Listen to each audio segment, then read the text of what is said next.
1 का NCERT का है ये, और ये क्वेश्चन नंबर 2 का फर्स्ट पार्ट होगा। इसमें 4 पार्ट दिया हुआ है, जिसमें का फर्स्ट पार्ट हम लोग करेंगे।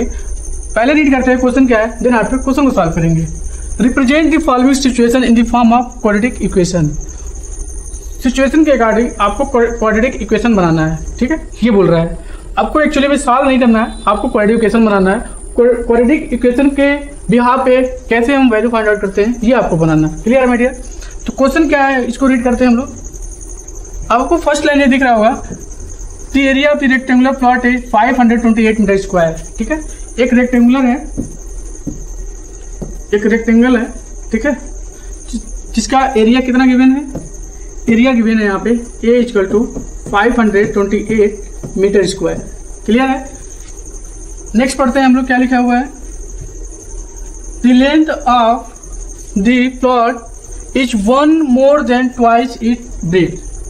जो लेंथ है वो ब्रीथ का 2 टाइम्स मोर देन 1 है। मतलब अगर ब्रीथ को अगर x मीटर मान लेते हैं, यहाँ पे x मीटर मान लेते हैं, जो लेंथ है इस रेक्टेंगुलर का वो ब्रीथ का 2 टाइम्स है, मतलब ट्वाइस टाइम है, तो 2x हो जाएगा। अब प्लस 1 मोर टाइम लिखा हुआ, प्लस यहाँ पे 1 लिख देंगे। क्लियर है? एंड आल्सो और क्या पढ़ना है, यहाँ पे रीड करो आप, we need to find the length and breadth of the plot. कैसे इसको क्या हो सकता पड़ेगी, कैसे इसको हम सॉल्व कर सकते हैं, इसकी लेंथ और ब्रीथ निकल जाए। ठीक है, तो इस सोल्यूशन में हम लोग करेंगे। यहाँ पे अगर ध्यान से देखो आप, तो ये मान के चलेंगे, ले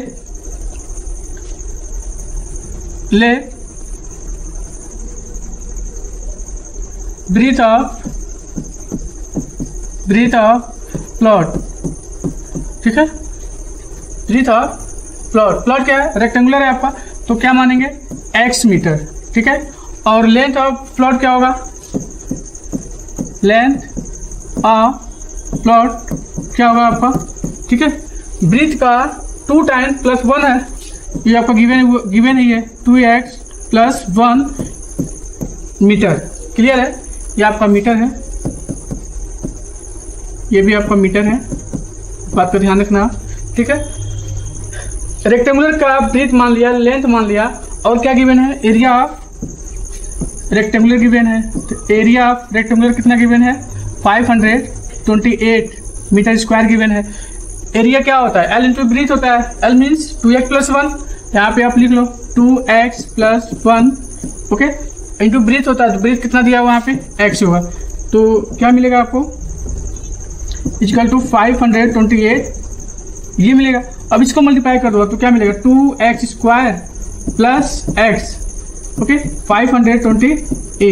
इसको इधर लिखो 2x स्क्वायर प्लस x, इधर लाओगे आप तो मिलेगा 528 इक्वल टू 0। ठीक है, अब ये आपका क्या मिल गया, एक क्वाड्रेटिक इक्वेशन मिल गया, जिसके बिहाफ से, ठीक है, जो आपका प्लॉट है उसके लेंथ और ब्रीथ निकाल सकते हैं। तो हम ये बोल सकते हैं यहाँ पे एक लाइन में कि which is a quadratic equation.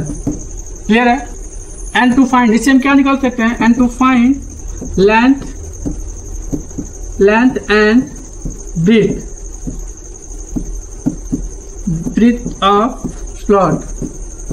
इससे आप क्या निकाल सकते हो, ये आपका क्वाड्रेटिक इक्वेशन है, इसके भी आपसे लेंथ और ब्रीथ निकाल सकते हैं, इसका प्लॉट का, इसमें रेक्टेंगुलर प्लॉट का निकाल सकते हैं। ठीक है, तो इस क्वेश्चन का आंसर आपका ये हो गया। अब क्वेश्चन नंबर सेकंड का सेकंड पार्ट करेंगे हम लोग।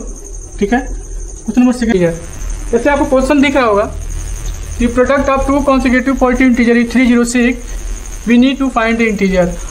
आप इसको कैसे सॉल्व कर सकते हो, ये आपको देखना है। आपके पास दिया था प्रोडक्ट ऑफ 2 कॉन्सेक्यूटिव का मतलब क्या हुआ, यहाँ पे एक वर्ड आया हुआ है, अगर आप ध्यान दे पा रहे हो, कॉन्सेक्यूटिव। ठीक है, 2 कॉन्सेक्यूटिव यहाँ पे लिखा हुआ है। 2 कॉन्सेक्यूटिव का मतलब ये होता है माय डियर कि मान लो अगर फर्स्ट नंबर अगर 3 है तो कॉन्सेक्यूटिव के अकॉर्डिंग 3 प्लस 1 नंबर हो जाएगा, इट मीन्स 4 हो जाएगा। अगर मान लो अगर 0 आपका एक फर्स्ट नंबर है, सेकेंड नंबर क्या होगा, 0 प्लस 1 ऐड कर देंगे तो ये 1 हो जाएगा। सेम एज अगर y कोई नंबर है तो y में क्या करेंगे, y प्लस जो सेकेंड नंबर होगा y प्लस 1 मिल जाएगा। ठीक है, तो ऐसे ही 2 कॉन्सेक्यूटिव बोल रहा है, तो आप इजीली वैसे क्या ले सकते हो, आपको सॉल्व नहीं करना, आपको क्वाड्रेटिक इक्वेशन बनाना है। ठीक है, इसको हम लोग बनाते हैं, क्या लिखते हैं यहाँ पे, लेट फर्स्ट नंबर क्या मानेंगे, फर्स्ट पॉजिटिव इंटीजर दिया ना, तो लेट फर्स्ट पॉजिटिव इंटीजर हम लोग मान लेते हैं x होगा, ठीक है। उसका कॉन्जिक्यूटिव के अकॉर्डिंग सेकंड नंबर क्या हो जाएगा, यहाँ लिखेंगे and also and second positive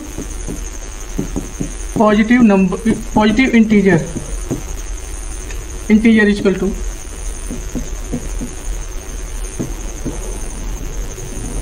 क्या होगा, इस नंबर में एक 1 नंबर ऐड कर देंगे, x + 1 हो जाएगा, ठीक है। अब ध्यान से क्वेश्चन रीड करो आप, यहाँ पे दिया हुआ है दोनों का क्या करेंगे, दोनों का प्रोडक्ट दिया है, the product of 2 consecutive positive integer is 306। दोनों नंबर का प्रोडक्ट करेंगे तो वो नंबर 306 के इक्वल हो जाएगा। It means according to question हम जो लिख सकते हैं, यहाँ पे क्या लिख सकते हैं, अकॉर्डिंग टू क्वेश्चन हम लोग लिख सकते हैं कि दोनों का प्रोडक्ट दिया हुआ है, तो मान लेते हैं फर्स्ट नंबर ये तो दिया ही है और इनटू में x + 1 है और किसका इक्वल हो जा रहा है, 306 के। अब क्या करेंगे, इजली वे से आप यहाँ पे मल्टीप्लाई कर दो तो क्या मिलेगा मेरे डियर, x² + x = 306 होगा, क्लियर है। अब जैसे आप मल्टीप्लाई करोगे आप x² + x, इस राइट साइड को लेफ्ट हैंड साइड में लेकर चले जाओ तो -306 = 0 मिलेगा, क्लियर माय डियर। और आप इजली वे से आप बोल सकते हो कि ये एक आप क्वाड्रेटिक इक्वेशन है, क्यों, क्योंकि इसका मैक्सिमम पावर जो डिग्री है वो 2 है, ठीक है। इसको आपको क्वाड्रेटिक बनाना है, इसको पूरा सॉल्व नहीं करना है, इसको क्वाड्रेटिक इक्वेशन बनाना है और बताना है कि इसके बिहाफ से हम इंटीजर निकाल सकते हैं। तो हम ये बोल सकते हैं कि विच इज, ये बोल सकते हैं हम लोग बोल सकते हैं कि which is a quadratic equation having degree, कितना डिग्री है इसके पास, having degree 2, clear my dear. ये क्वाड्रेटिक इक्वेशन है, इससे हम क्या निकाल सकते हैं, एंड टू फाइंड क्या निकाल सकते हो, 2 कॉन्जिक्यूटिव नंबर निकाल सकते हैं, to find 2 consecutive positive integer निकाल सकते हैं हम लोग, पॉजिटिव इंटीजर्स, ठीक है।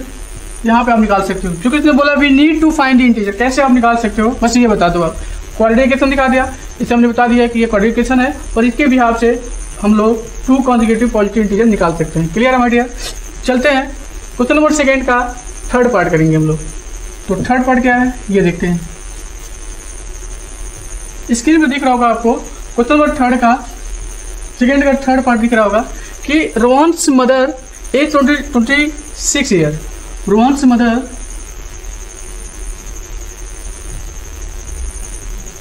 Mother age 26 year older than him, the product of the their age in years 3 years from now will be 360. We would like to find the Rohan present age. अब यहाँ Rohan present as पूछ रहा है। ऐसे question को solve करने के लिए सबसे अच्छा बेस्ट तरीका यही होता है कि जो पूछा हुआ माय डियर उसी को मान लो आप, x या y मान लो। तो मान लेता हूँ कि ले रोहन्स प्रेजेंट एज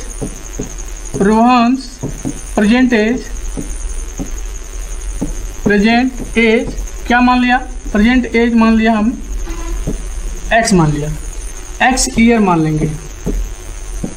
मान लिया कि रोहन्स जो प्रेजेंट एज है वो x ईयर है।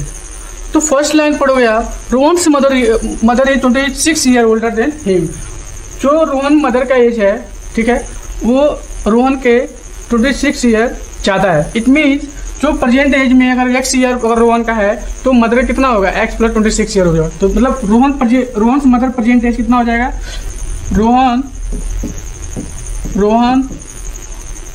मदर प्रेजेंट एज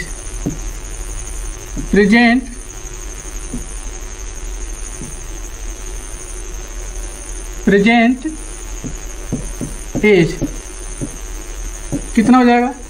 रोहन के प्रेजेंट एज में क्या करेंगे, x + ऐड कर देंगे 26, तो ये इसकी मदर का निकल जाएगा। ठीक है।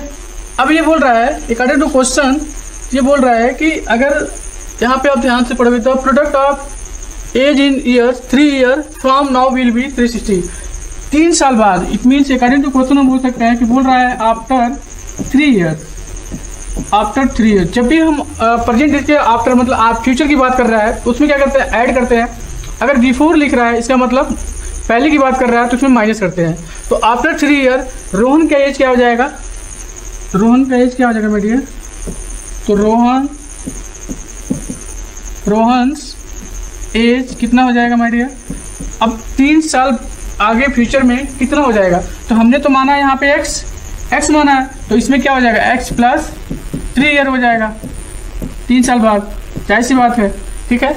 और उसके मदर के एज में क्या हो जाएगा 3 साल बाद मतलब फ्यूचर में, तो क्या हो जाएगा x प्लस 26 प्लस 3 ऐड कर देंगे। It means Rohan's mother age, Rohan's mother age कितना हो जाएगा माय डियर, x प्लस 26 तो पहले था ही यहाँ पे, x प्लस 26 था यहाँ पे, और 3 ऐड कर देंगे आफ्टर 3 ईयर, तो ये 3 ईयर्स ये हो जाएगा। क्लियर है माय डियर, 3 ईयर्स ये हो जाएगा। क्लियर है। अब इसको ऐड कर लो, आप कितना मिल जाएगा यहाँ पे x प्लस 20 प्लस 3 मतलब it means x plus 29 years. ये जो एज निकला है रोहन्स मदर एज है। क्लियर है। और रोहन्स एज 3 साल बाद आपका x प्लस 3 हो गया। ठीक है। अभी बोल रहा है क्वेश्चन के अकॉर्डिंग दोनों का अगर मल्टीप्लाई कर देते हैं, प्रोडक्ट कर देते हैं, तो एज क्या हो जाता है 360 हो जाता है। ठीक है। तो नाउ दोनों का प्रोडक्ट करेंगे तो दोनों का एज का प्रोडक्ट करेंगे 3 साल बाद, तो क्या हो जा रहा है 360 हो जा रहा है। इट मीन्स जो x प्लस 3 आया था दोनों का प्रोडक्ट करेंगे, यहाँ लिख सकते हैं हम लोग product of both age. Both age का मतलब क्या हुआ, सन है मदर का, दोनों का प्रोडक्ट किए तो कितना मिल गया 360 ईयर मिल गया। ठीक है। प्रोडक्ट ऑफ बोथ एज मतलब x प्लस 3 इसका मिल गया, सन बोले तो रोहन का, और मदर का कितना हो जाएगा x प्लस 29 ईयर, तो कितना हो जाएगा 360। दोनों का एज का प्रोडक्ट किया तो 360 ईयर का इक्वल हो गया। ठीक है। और अब इजीली वे से आप सॉल्व कर सकते हैं। यहाँ पे अब क्या करेंगे, यहाँ पे इससे से मल्टीप्लाई कर दो तो क्या हो जाएगा, यहाँ पे x स्क्वायर हो जाएगा। ठीक है। और 3 प्लस 3x इधर हो जाएगा, और फिर यहाँ पे एक में मल्टीप्लाई करेंगे तो 29x हो जाएगा, और ये 3 और 29 में मल्टीप्लाई करेंगे तो कितना हो जाएगा माय डियर 9 3 27 हो जाएगा, 3 2 87 हो जाएगा, और 3 इधर आएगा 360। ठीक है। आप इससे क्या लिखेंगे, यहाँ पे x स्क्वायर कर रहने दो आप।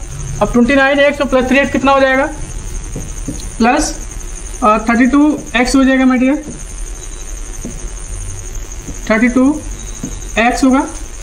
और ये 360 जब इधर आएगा 87 में जब माइनस करेंगे तो 360 माइनस 87 कितना आएगा 360 माइनस ये हो जाएगा आपका -273 हो जाएगा। क्लियर है। एक चीज़ आप नोटिस किए होंगे कि आपका तो ये तो मिल गया, ये क्वाड्रेटिक इक्वेशन मिल गया आपको, और ये मुझे निकालना था।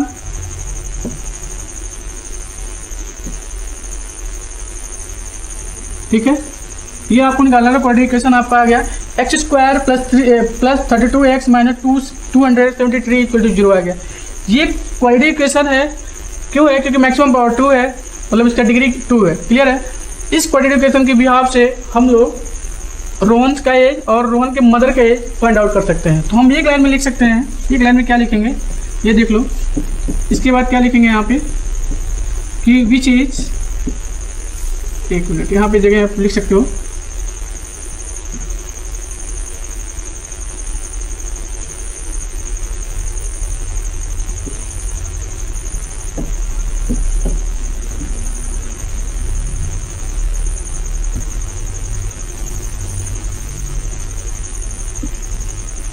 यहाँ पे एक लाइन में लिख सकते हो आप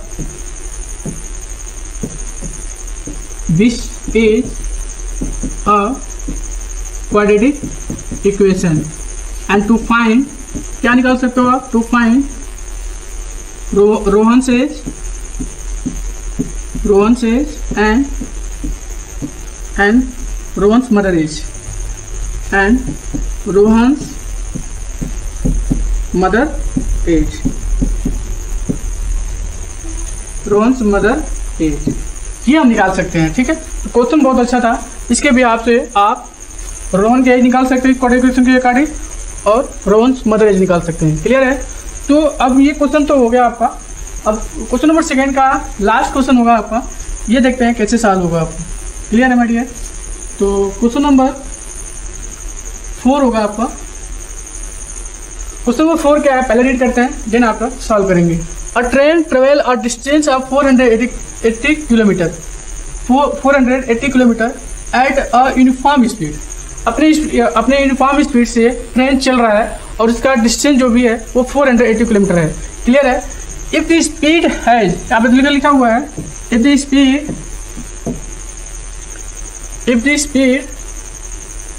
speed has been 8 kilometre per hour less than it would have taken 3 hours more to cover the same distance. We need to find the speed of train. Train को इस ट्रेन का स्पीड आप कैसे फाइंड आउट करोगे? ठीक है, एक एक लाइन करते चल रहे हैं, आपको समझ में आएगा। तो मान लेते हैं जो आपको निकालना है उसी को आप x मान लो। यहाँ बोला ना कि we need to find the speed of train. Speed of train आप कैसे निकालोगे? तो आप यहाँ पे लिख सकते हो लेट स्पीड ऑफ ट्रेन, यहाँ पे लिख सकते हो स्पीड ऑफ ट्रेन। मान लेते हैं जो ट्रेन का स्पीड है वो आपका x किलोमीटर, यहाँ पे किलोमीटर दिया है, पर आवर के हिसाब से चल रहा है। ठीक है, speed of train x kilometre per our के हिसाब से चल रहा है। तो उस केस में डिस्टेंस कितना था? यहाँ पे डिस्टेंस आपका जो था, ठीक है, डिस्टेंस जो था वो आपका 480 किलोमीटर। Clear my dear? अच्छा, स्पीड पता चल गया, डिस्टेंस पता चल गया, तो टाइम नहीं निकाल लेंगे, क्योंकि हमको ये पता है कि स्पीड इज इक्वल टू होता है my dear distance upon time होता है, ये तो हम जानते हैं। क्लियर है? और हमको चाहिए टाइम, तो टाइम को यहाँ ट्रांसफर कर दो, स्पीड को नीचे ट्रांसफर कर दो, तो क्या मिल जाएगा? Time is equal to distance upon speed हो जाएगा। Clear my dear? तो यही फार्मूला आप यहाँ लगा सकते हो। डिस्टेंस पता है, स्पीड ऑफ ट्रेन पता है, तो टाइम निकाल सकते हैं। तो टाइम कैसे निकलेगा ये देख लो। तो टाइम में लिखेंगे टाइम इज इक्वल टू लिखेंगे डिस्टेंस अपॉन स्पीड लिखेंगे। डिस्टेंस कितना है? 480 अपॉन किलोमीटर है, और स्पीड आपका x है, यहाँ पे x लिखो। टाइम है तो किलोमीटर कट जाएगा तो आवर बचेगा, यहाँ पे आवर लिखेंगे। क्लियर है? 480 अपॉन s आवर चल रहा है आपका पे, इस टाइम लग रहा है। क्लियर है माय डियर? ये आपको समझ में आ गया होगा। क्लियर है? अब इसको हम क्या कर रहे हैं? रिमूव कर दे रहे हैं, इसको रफ कर देते हैं। क्लियर है? अब आते हैं नेक्स्ट पॉइंट पे। नेक्स्ट पॉइंट क्या है? If the speed has been 8 kilometre less, जब स्पीड को 8 किलोमीटर पर आवर के अकॉर्डिंग लेस कर दिया, तो उस केस में स्पीड क्या बनेगी? तो हमने तो स्पीड ऑफ ट्रेन क्या माना था? x माना था। तो हम कैसे सॉल्व करेंगे ये देखते हैं। तो व्हेन स्पीड ऑफ ट्रेन क्या कर दिया था हमने? 8 किलोमीटर पर आवर के अकॉर्डिंग क्या कर दिया? लेस कर दिया। तो उस केस में स्पीड ऑफ ट्रेन क्या मिलेगा? x तो माना ही था, और 8 किलोमीटर पर आवर के अकॉर्डिंग हमने क्या किया? लेस कर दिया था, इट मीन्स माइनस कर दिया था। तो यहाँ पे क्या हो जाएगा? x माइनस 8 किलोमीटर हो जाएगा, किलोमीटर पर आवर। क्लियर है माय डियर? क्लियर है? ये आपका मिल गया। अब इसके बाद क्या करेंगे? उस केस में डिस्टेंस सेम चल रहा था, तो डिस्टेंस तो वही रहेगा हमारा। तो डिस्टेंस तो वही रहेगा, डिस्टेंस क्या रहेगा हमारा? 480 किलोमीटर था। तो इस केस में आपका टाइम कितना लगेगा? तो टाइम का अभी हमने निकाला है, तो टाइम आप निकाल सकते हैं यहाँ से भी। तो टाइम इज इक्वल टू क्या लिखेंगे? टाइम इज इक्वल टू लिखेंगे हम लोग, बोलो टाइम इज इक्वल टू क्या लिखेंगे? स्पीड ऑफ ट्रेन आपको ये मिल गया, इट मीन्स x माइनस 8 है, और अपान में कितना है? 480। अच्छा, यहाँ पे होगा, उल्टा लिख दिया मैंने, यहाँ पे 480 होगा क्योंकि डिस्टेंस अपन स्पीड हो जाएगा। 480 अपान x माइनस 8, ओके, आवर हो जाएगा। Clear my dear? इजली वैसे आपको समझ में आ रहा होगा। तो इसको हम क्या कर लेंगे, इसको बॉक्स में बना दिया। अच्छा, यहाँ भी टाइम निकल गया, यहाँ भी टाइम निकल गया। ये मिनिमम है, ये आपका मैक्सिमम टाइम ले रहा है। अच्छा, दोनों को आगे बढ़ते हैं, क्या लिख रहा है, it would have taken 3 hour more to cover the same distance को कवर करने के लिए, ठीक है, 3 आवर का टाइम लग रहा है, ठीक है। तो हम क्या करेंगे, तो अब क्या करेंगे, देखो मैक्सिमम माइनस मिनिमम करेंगे और उसके टू 3 आवर के इक्वल कर देंगे, ठीक है। तो उस केस में आपका एक क्वाड्रेटिक इक्वेशन बन जाएगा। तो क्या करें, यहाँ पे देखो ध्यान से, यहाँ पे हम क्या करते हैं, तो पहला क्या आया था, मैक्सिमम माइनस मिनिमम करेंगे तो 4, यहाँ पे हम लोग सॉल्व कर सकते हैं, 480 अपॉन x माइनस 8 करेंगे, क्लियर माय डियर। और माइनस आप 480 अपॉन x लिखेंगे, यहाँ पे किसका इक्वल हो रहा था, 3 आवर का इक्वल हो रहा है, ठीक है, क्योंकि सेम डिस्टेंस चल रहा है। अब इस केस में हमको सॉल्व करना है, इसमें 480 कॉमन ले लो आप, 480 आप कॉमन लोगे तो क्या मिलेगा, 1/x माइनस 8 और माइनस 1/x मिलेगा, क्लियर माय डियर। और इक्वल टू 3 के इक्वल करेंगे। अब ये 3 इससे कैंसिल आउट हो जाएगा, ठीक है। तो आप इसको इजली वे से कट कर सकते हो, ये 3 160 टाइम में कटेगा, क्लियर है। तो आप यहाँ पे क्या मिल जाएगा, यहाँ पे 160, ओके, 160 अब इसको एलसीएम ले सकते हो, यहाँ पे x होगा और माइनस x और माइनस माइनस प्लस हो जाएगा, यहाँ पे 8 हो जाएगा और अपान में x into x minus 8 equal to 1 आएगा, क्लियर बेटिए। अब ये x कैंसिल आउट हो गया तो क्या मिलेगा, और ये 160 इंटू 8 मल्टीप्लाई कर देंगे और अपान में क्या लिखेंगे, x माइनस 8 इजिकल टू 1 हो जाएगा, क्लियर है। अब ये जो आपका डिनोमिनेटर में है, ये आप यहाँ क्रॉस मल्टीप्लाई कर सकते हो। जैसे क्रॉस मल्टीप्लाई करेंगे माय डियर, इसको हटा देते हैं, आप यहाँ पे इजली वे से आप इसको इजली वे से आप देख सकते हो, थोड़ा छोटा कर देते हैं, आपको यहाँ पे समझ में आ जाएगा। तो यहाँ पे मल्टीप्लाई जैसे करेंगे आप तो क्या मिलेगा, अच्छा इसमें मल्टीप्लाई करेंगे तो कितना आएगा, 16 और 8 से मल्टीप्लाई करेंगे 8 होगा और 8 1 और 4 12 आएगा, 1280 हो जाएगा यहाँ पे, और यहाँ पे मल्टीप्लाई हो जाएगा x माइनस 8 हो जाएगा, क्लियर बैठिए। अब इसको क्या कर सकते हैं, इसको हम बिजली वैसे और सॉल्व कर सकते हैं, 1280 इजिकल टू मल्टीप्लाई कर दो आप तो x स्क्वायर हो जाएगा माइनस 8x हो जाएगा। अब इस 1280 को राइट हैंड साइड में लेकर आएंगे तो क्या मिलेगा, इधर 0 हो जाएगा, x square minus 8x minus 1280, clear है। इसको सिस्टमेटिक ढंग से लिख लो आप, ठीक है। लिखेंगे तो क्या मिलेगा my dear, x square minus 8x minus 1280 equal to 0 हो गया, क्लियर है। अब ये आपको देखो क्वाड्रेटिक इक्वेशन मिल गया, क्वाड्रेटिक इक्वेशन मिल गया आपको, ठीक है। और आपको स्पीड ऑफ ट्रेन बताना है, तो ये आपका क्वाड्रेटिक इक्वेशन मिलेगा, मैक्सिमम पावर 2 है, मतलब डिग्री 2 है, ठीक है, और X square plus B X plus C के फॉर्म में है। तो हम ये लिख सकते हैं एक लाइन में कि विच इज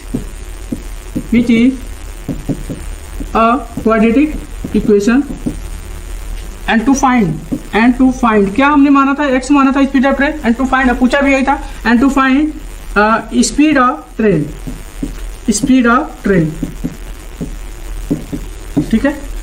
एक क्वाड्रेटिक इक्वेशन के अकॉर्डिंग हम स्पीड ऑफ ट्रेन निकाल सकते हैं, क्योंकि हमने स्पीड ऑफ ट्रेन क्या माना था, एक्स माना था। और आपको पूरा सॉल्व नहीं करना है, बस इतना ही बताना है क्वाड्रेटिक इक्वेशन कैसे बनेगा वो बना कर दिखाओ और कैसे निकाल सकते हैं। तो हमने एक लाइन में लिख दिया कि which a quadratic equation and to find speed of train, okay. अगर वीडियो आपको पसंद आया तो please like share and subscribe, thank you.